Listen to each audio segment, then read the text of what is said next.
As the gallows lifted the prisoner into the air, he didn't suffer from suffocation. Instead, he performed a mid-air walk on the rope. The crowd watching was stunned. What was supposed to be a terrifying execution site turned into a personal performance for the man. Even the sheriff had never seen anything like this before. Furious, he immediately decided to execute the man by firing squad. However, as they aimed for a long time and finally prepared to fire, suddenly, a companion threw a throwing knife, cutting the rope, and the man flew out of the air.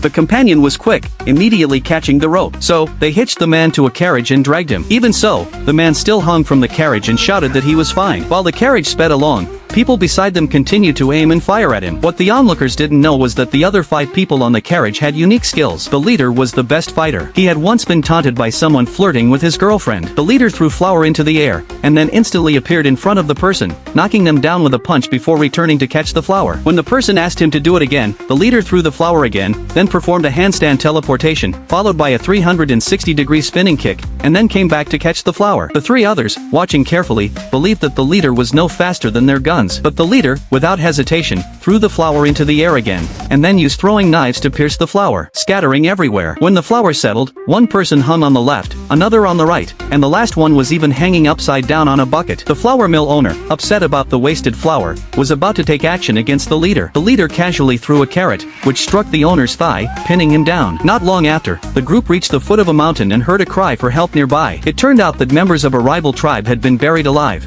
and there were various wild animals nearby. The leader, wanting to strengthen his gang, avenged the bloodbath of the rival tribe and rescued the victims. He followed the trail left behind and tracked the enemies down. To his surprise, the enemies refused to admit their violent actions, but the leader clearly remembered the tattoo on the hand of one of the killers. When the enemies realized they had been recognized, one of them drew a gun and fired. The leader quickly fought back and ultimately killed the enemy. With his revenge complete, he finally lived a peaceful and happy life.